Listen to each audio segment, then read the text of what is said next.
فلولا ألقي عليه أسبرات من جهاب أو جاء معه الملائكة مقترنين। সে যদি সত্যি আল্লাহ রসুল হয়ে থাকে তবে তাকে কেন স্বর্ণ কাফন দেওয়া হলো না, অথবা কেন তার সঙ্গে ফেরেশতারা সঙ্গী হয়ে এলো না।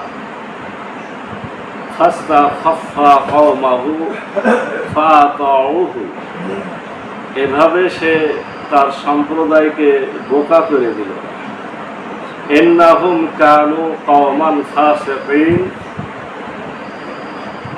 ফলে তারা কথা মেনে নিল, নিশ্চয় তারা ছিল এক পাপাচারী সম্প্রদায়। ফালাম্মা আসাকুনা তাকান্না মিনহুম ফাআগরাকনাহুম আজমাইন, যখন তারা আমাদেরকে ক্রোধান্বিত করল আমরা তাদেরকে শাস্তি দিলাম এবং তাদের সবাইকে নিমজ্জিত করলাম। ফাজআলনাহুম সালাফাও ওয়া মাসালাল লিল আখিরিন, এরপর পরবর্তীদের জন্য আমরা তাদেরকে করে রাখলাম অতীত, ইতিহাস, উপমা। আলাম্মা দুরিবা ইবনু মারইয়ামা মাসালান ইযা কওমুকা মিনহু ইয়াসিদ্দুন, আর যখন মারিয়াম পুত্রের দৃষ্টান্ত উপস্থিত করা হলো তখন তোমার সম্প্রদায় তাতে শোরগোল আরম্ভ করে দিল। আকালু আলিহাতুনা খায়রুন আম হুয়া, আর বলে আমাদের উপাস্যগুলো শ্রেষ্ঠ না সে ঈশা। মা দরাবুহু লাকা ইল্লা জাদালা, তারা কেবল বাগবিতণ্ডার উদ্দেশ্যে তোমাকে কথা বলে। বালহুম কওমুন খাসিমুন, বস্তুত তারা এক বিতণ্ডাকারী সম্প্রদায়। ইন হুয়া ইল্লা আবদুন আনআমনা আলাইহি ওয়া জাআলনাহু মাসালাল লিবানি ইসরাঈল, সে ছিল এক বান্দা যাকে আমরা অনুগ্রহ করেছিলাম এবং তাকে করেছিলাম বনী ইসরাইলের জন্য দৃষ্টান্ত। আলাউ নাসাউ লাজআলনা মিনকুম মালাইকাতান ফিল আরদি ইয়াখলুফুন, আর আমরা চাইলে পৃথিবীতে ফেরেশতা পাঠাতে পারতাম তোমাদের মধ্যে প্রতিনিধিত্ব করার জন্য। ফাইন্নাহু লাইলমুল লিসসাআতি ফালা তামতারুন্না বিহা ওয়াত্তাবিউন, আর নিশ্চয়ই সেইসা কিয়ামতের একটি নিশ্চিত নিদর্শন,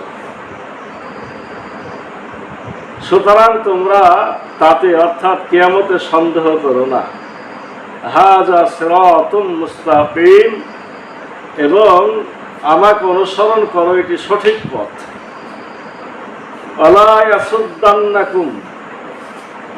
ইয়াসুদ্দান্নাকুমুশ শাইতান, আর শয়তান যেন তোমাদের কিছুতে নিবৃত্ত না করে। ইন্নাহু লাকুম আদুব্বুম মুবিন, নিশ্চয় সে তোমাদের প্রকাশ্য শত্রু। আলাম্মা জা ঈসা বিল বাইয়িনাতি ক্বালা ক্বাদ জি'তুকুম বিল হিকমাতি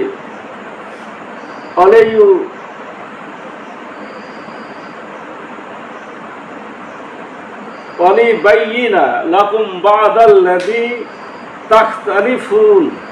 তাখতালিফুনা ফি, আর ঈসা যখন স্পষ্ট নিদর্শন সহ এলো তখন সে বলেছিল আমি তোমাদের নিকট এসেছি প্রজ্ঞা সহ, এবং তোমরা যেসব বিষয়ে মতভেদ করছো তা স্পষ্ট করে দেওয়ার জন্য।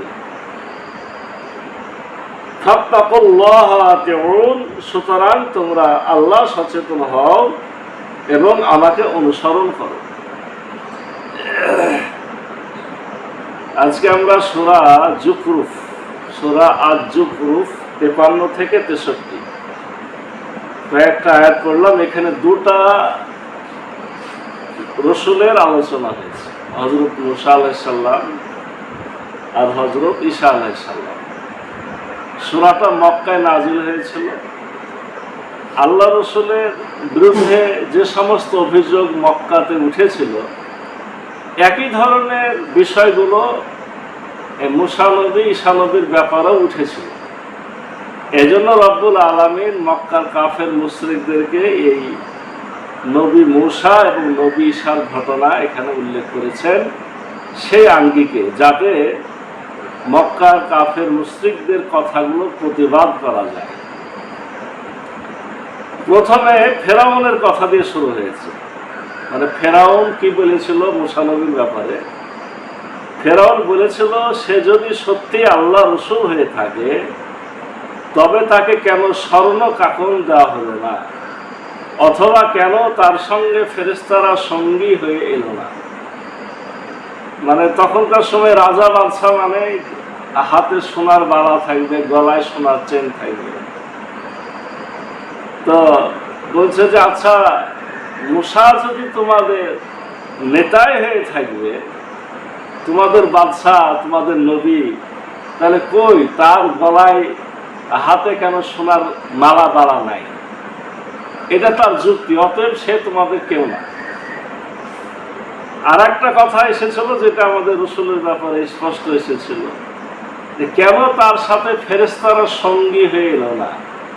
সে যে নিজেকে বলছে যে আমি আল্লাহর দূত, বা আমি তো আল্লাহ, ফেরাউনের কথা ছিল আমি তো আল্লাহ, তো সে যে বলছে যে কোনো বাদশার দূত, তাহলে সেই বাদশা, সে আল্লাহ যাকে বলছে তার পক্ষ থেকে কেন কোনো সঙ্গী মানে ফেরেশতারাই আসলো? বিশেষ করে মক্কাতে এই দাবিটা কাফের মুসলিমরা করেছিল যে নবীকে যদি আমরা মেনেই নিই যে মুহাম্মদ আল্লাহ রসুল, এরা তো আল্লাহকে মানত, ফেরেশতাকেও মানত, তাহলে এই নবী পাহারাদার হিসাবে ফেরেশতা দলে দলে নাজিল হতো, তারা কই? এভাবে সে তার সম্প্রদায়কে বোকা করে দিল। এখানে ফেরাউনের কথা বলা হয় যে সোনার বালা নাই, মালা নাই, চেন নাই, এভাবে বুঝাইয়া তার জাতিকে বোকা বানায়। ফলে তারা তার কথা মেনে নিল। নিশ্চয় তারা ছিল এক পাপাচারী সম্প্রদায়। এখানে ফেরাউনও পাপাচারী, ফেরাউনের কথা যারা মেনে নিল, মুসাকে মানল না, তারা হলো পাপাচারী। আল্লাহ বলছেন, যখন তারা আমাদেরকে ক্রোধান্বিত করলো, আমরা তাদেরকে শাস্তি দিলাম এবং তাদের সবাইকে নিমজ্জিত করলাম। অর্থাৎ একটা একটা করে রব্বুল আলামিন এই বনী ইসরাইল, এই আপনার মিশরের ফেরাউন, তাদের কাছে মুসা নবী যে দাওয়াত দিয়েছিল, এই দাওয়াত তারা গ্রহণ করেনি। রব্বুল আলামিন তাদেরকে বুঝানোর জন্য অনেকগুলো নিদর্শন খাড়া করেছিলেন। মুসা নবীকে হাতে লাঠি দেওয়া হয়েছিল, যে লাঠি সাফ হয়ে যেত। মুসা নবীর হাত, ডান হাত বাম হাতের বগলের তল থেকে বের করলে সেখান থেকে আলো জ্বলত।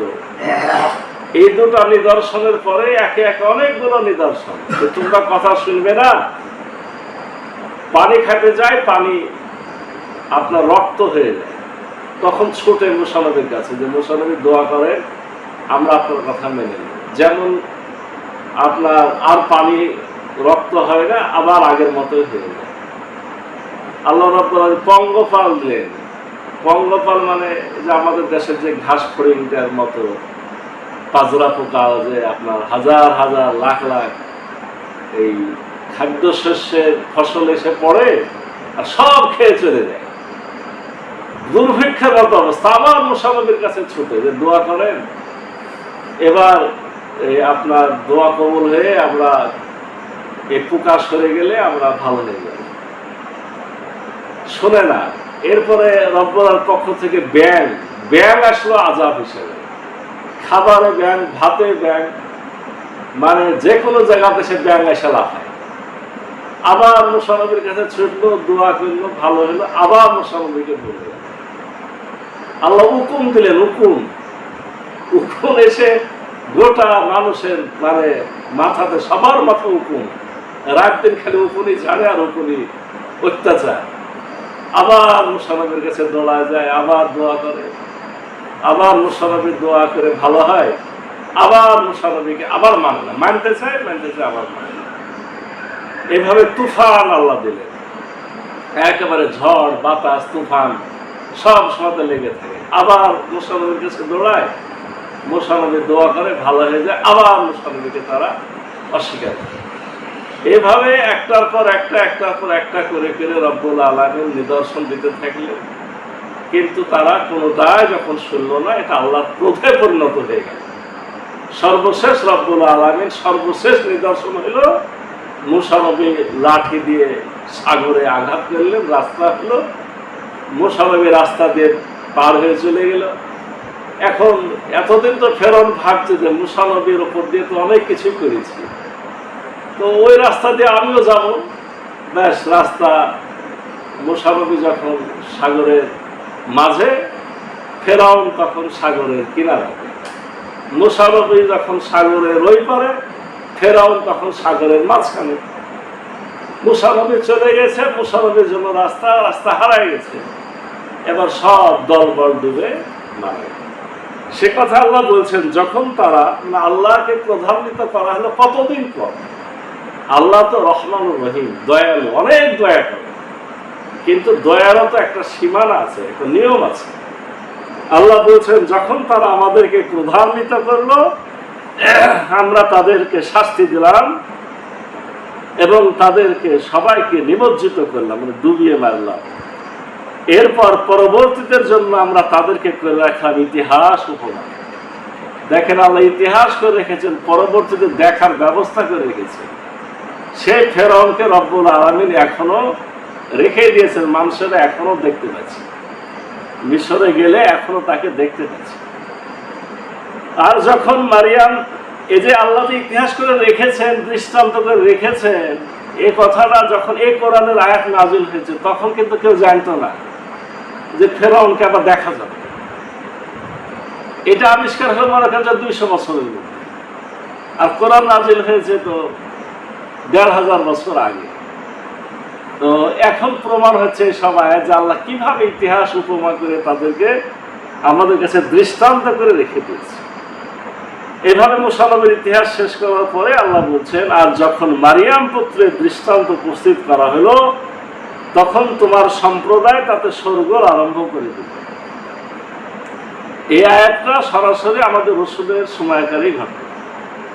আল্লাহ রসুল যখন মুসা নবীর আলোচনা করছে, ঈসা নবীর আলোচনা করছে, আবার আল্লাহ রসুল আর একটা কথা বললেন, এটা আছে আগের সূরা আম্বিয়াতে, যে জাহান্নামে তোমরাও যাবা, তোমরা যাদেরকে ইবাদত করো তারাও জাহান্নামে যাবে। কোরআনের আয়াত, মানে উভয়ই ধ্বংস হবে। এখন ওরা এসে বলছে যে আমরা তো ঈসা নবীকে আল্লাহর ছেলে বলে তার পূজা করি, তাহলে কি ঈসা নবীও, কথাটা খেয়াল করেন, তাহলে কি ঈসা নবীও জাহান্নামে যাবে?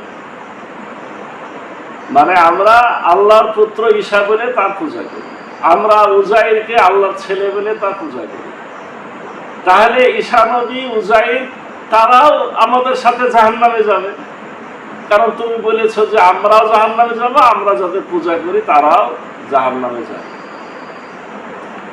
এই বলে তারা আল্লাহ রসুলের বিরুদ্ধে হইচই বাঁধাই দিল। কিন্তু কোরআনের যে শব্দের ভঙ্গিমা, এটা তারা জেনে বুঝে কাজটা করেছে। আপনার দুটো শব্দ, মা আর মান। মা যদি বলা হয় তাহলে বোঝা যাবে জড় পদার্থ, আর মান যদি বলা হয় তাহলে বোঝা যাবে ব্যক্তি।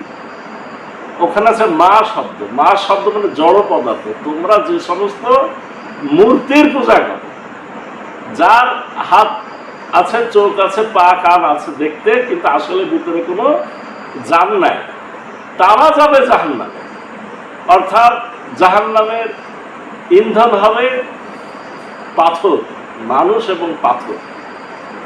তো আসলে বলা হয়েছে এই কথা, কিন্তু তারা হয়েছে বাধা হলো বদমাইশি করে, যে তাহলে মুসা নবী, ঈসা নবী, উজাইর সবাই জাহান্নামে। তো রব্বুল আলামিন বলছেন, তোমার সম্প্রদায় শোরগোল আরম্ভ করে দিল। আর বলে আমাদের উপাস্যগুলো শ্রেষ্ঠ না সে, তারা কেবল বাক বিতণ্ডার উদ্দেশ্যেই তোমাকে কথা বলে, বস্তুত তারা এক বিতণ্ডাকারী সম্প্রদায়। এটা আমাদের এই আল্লাহ রসুলের উম্মতের কথাই বলা হয়। এরপর রব্বুল আলামিন ঈসা নবীর ব্যাপারে বলছেন, সে ছিল এক বান্দা যাকে আমরা অনুগ্রহ করেছিলাম এবং তাকে করেছিলাম বনী ইসরাঈলের জন্য দৃষ্টান্ত। ঈসা নবী আল্লাহর বান্দা, তারা বলেছে কি আল্লাহর পুত্র। তার জবাবে আল্লাহ বললেন যে না, সে আমার বান্দা, তবে আমরা তাকে অনুগ্রহ করেছিলাম। ঈসা নবীকে আমরা অনুগ্রহ করেছিলাম। রব্বুল আলামিন তার মুখ দিয়ে 40 দিনের মাথাতে কথা বলিয়েছে। 40 দিনের মাথাতে কেন কথা বলল? ওই যে বেবি মরিয়ম তাকে নিয়ে লুকায় গেছিল লজ্জাতে, যে আমার স্বামী নাই, সন্তান আল্লাহ দিয়ে দিল। এই বাচ্চাটাকে নিয়ে আসলো, বেবি মরিয়ম কোন উত্তর দেয় না, বলছে তাকেই জিজ্ঞাসা করো যে সে কার সন্তান। তখন ঈসা নবী নিজেই মুখ দিয়ে জবাব দিয়েছে। তো একটা হলো পিতৃ ছাড়াই, আমাদের যেমন আদম আলাইহিস সালাম পিতা মাতা ছাড়াই দুনিয়াতে এসেছেন। আর একটা নিদর্শন হলো যে আমাদের ঈসা নবী পিতা ছাড়াই দুনিয়াতে এসেছে। এগুলা ছিল দৃষ্টান্ত। এরপরে রব্বুল আলামিন তাকে নবুয়ত দিয়েছেন, তাকে রসূল বানিয়েছেন, তাকে শ্রেষ্ঠত্ব দিয়েছেন। এই অনুগ্রহগুলো রব্বুল আলামিন ঈসা নবীকে দিয়েছিলেন।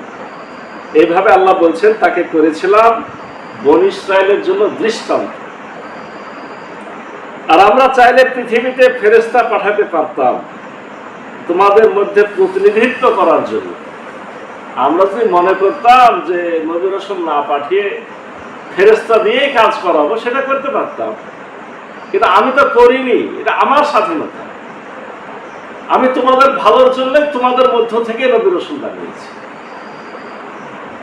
আর নিশ্চয় সেই ঈসা কিয়ামতের একটি নিশ্চিত জ্ঞান, নিশ্চিত নিদর্শন। এই আয়াতের ভিত্তিতে আপনার আল্লাহ রসুলের হাদিসগুলোকে আনা হয় যে ঈসা নবী হলেন কিয়ামতের একটা নিদর্শন। তার মানে কিয়ামতের আগে ঈসা নবীকে রব্বুল আলামিন এই উম্মতের একজন করে পাঠাবেন।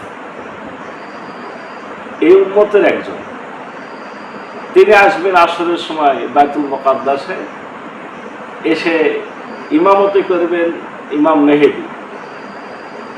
তো যেহেতু তিনি নবী, সবাই চিনে ফেলবেন, আর ইমাম মেহেদীর সাথে যারা আছে তারাও তো চিনে ফেলবে। এই সিরিয়াতে ঘটনাটা ঘটবে, এটা হাদিসের বর্ণনা। তো নবী যেহেতু, অতএব ইমাম মেহেদীর পিছনে সরে আসবে ইমামতির জায়গা থেকে, তাকে দিয়ে ইমামতি করাবে। কিন্তু ঈসা নবী বলবে যে না, আপনি ইমামতি করেন। তিনি মুক্তাদি হবেন। কেন মুক্তাদি হবেন? তিনি ঘোষণা দেবেন যে আমি এই উম্মতের অনুসারী, আমি নিজে এখন নবী না, আমি নিজে নবী না, আমি এই উম্মতের অনুসারী। ইমাম মাহাদিরই নেতৃত্বে সে ইক্তেদা করবে, মুসল্লি হবে। এই দৃষ্টান্তগুলোর বর্ণনা আছে হাদিস।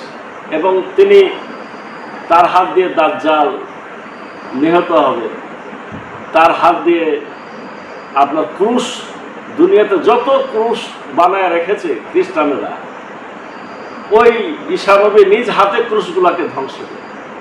শুকুর তারা খায়, শুকুরকে ধ্বংস করে। এইভাবে রব্বুল আলামিন তাকে কিয়ামতের একটা দৃষ্টান্ত হিসাবে পাঠাবে। সুতরাং তোমরা তাতে কিয়ামতে সন্দেহ করো না। অতএব তোমরা কিয়ামতে সন্দেহ করো না এবং আমাকে অনুসরণ করো, এটাই সঠিক পথ। আর শয়তান যেন তোমাদের কিছুতে নিবৃত্ত না করে, নিশ্চয় সে তোমাদের প্রকাশ্য শত্রু। তোমরা এই সঠিক পথে আসো, শয়তানের অনুসরণ করো না, সে তোমাদের শত্রু। আর ঈসা যখন স্পষ্ট নিদর্শন সহ এলো, তখন যে বলেছিল আমি তোমাদের নিকট এসেছি প্রজ্ঞা সহ, এবং তোমরা যেসব বিষয়ে মতভেদ করছো তা স্পষ্ট করে দেওয়ার জন্য, সুতরাং তোমরা আল্লাহ সচেতন হও এবং আমাকে অনুসরণ করো।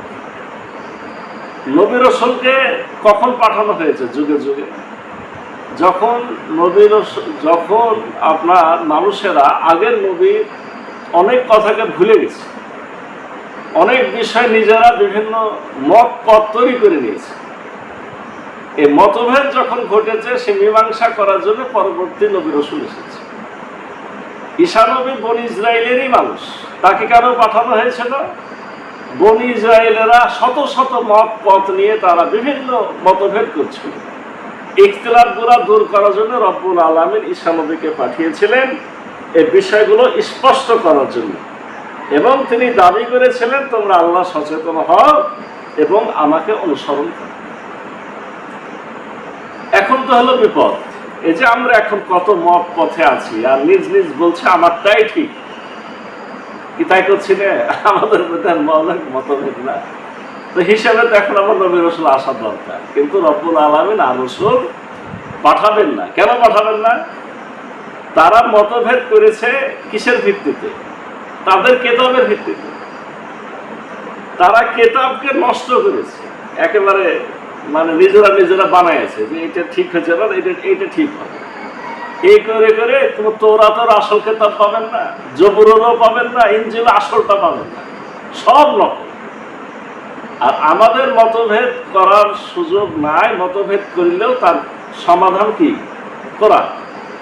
আল্লাহ কেতাবটা দিয়ে দিয়েছেন এবং এটাকে দিয়ে শুধু রাখেন নাই, অন্যরা যে নষ্ট করেছে এটা নষ্ট হওয়ার সুযোগ নেই, আল্লাহ সুযোগ দেন নাই।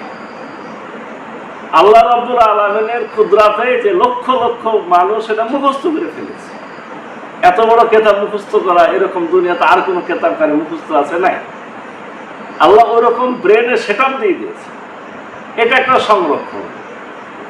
ব্রেনে যখন মুখস্থ আছে, উল্টাপাল্টা দেখলে তো মুখস্থ যার আছে সেটা ধরে ফেলবে। চেষ্টা যে হয়নি তা না, বা চেষ্টা যে হচ্ছে না তা না, কিন্তু এটা ধরা খায়, রব্বুল আলামিন এটা সংরক্ষিত রেখেছে। তাহলে শুধু আজ একটা শিক্ষা শেষ আয়াত থেকে আমরা নিই, আমরা যে এতগুলো মতভেদ করি, এই মতভেদগুলোকে বাম পাশে রেখে দিয়ে বেশি বেশি কোরআন পড়তে হবে। ঠিক আছে, তোমরা যা যা মতে থাকো, কোরআনের সংবিধানগুলো এসে মেনে, তাহলে কি হয়েছে? আমরা এই ক্ষেত্রে এক হয়ে যাবো, আর কোরআনের ক্ষেত্রে এক হলে আল্লাহ আপনাকে নাজাত দিবে। এই জন্য আমাদের মতভেদ দূরীকরণের রাস্তা আছে বিধায় আর নবী রাসূলকে রব্বুল আলামিন পাঠাবেন না। এই কোরআন কিয়ামত পর্যন্ত অটুট থাকবে, এবং এই কোরআনকে যারা ধরে নেবে, মেনে নেবে, তারা একতাবদ্ধ জাতি। ওয়াতাসিমু বিহাবলিল্লাহি জামিআন ওয়ালা তাফাররাকু। আল্লাহ বলছেন তোমরা ঐক্যবদ্ধভাবে এই রজ্জুকে ধরো আর পরস্পর বিচ্ছিন্ন হও না। এই কোরআনটাকে ধরতে বলা হয়েছে, এখানে মতভেদ করা যাবে না। কোরআনের যদি মতভেদ না করে আল্লাহ মাফ করি, অন্য যে বিষয়গুলো আমরা ঝগড়া করি আল্লাহ মাফ করি, কিন্তু টার্গেটটা হলো কোরআনের জ্ঞানটা নিতে হবে। এই ক্ষেত্রে সবাইকে এক হতে হবে, কোরআন বুঝতে হবে, কোরআন পড়তে হবে, কোরআনের বিধান মানতে হবে, কোরআনের বিধান নিজে অনুসরণ করতে হবে, সমাজকে করাতে হবে, রাষ্ট্রে করাতে হবে। এই বিষয়ে কোনো মতভেদ করা যাবে না, তাহলে আমাদের নাজাত। রব্বুল আলামিন আমাদের সঠিক বুঝ দান করুন এবং কোরআনের হেদায়েত নিয়ে সে অনুযায়ী চলার তৌফিক দান করুন। সকলে বলি আল্লাহুম্মা সুবহানাকাল্লাহুম্মা বিহামদিকা আশহাদু আল্লা ইলাহা ইল্লা আনতা আস্তাগফিরুকা ওয়া আতুবু ইলাইক।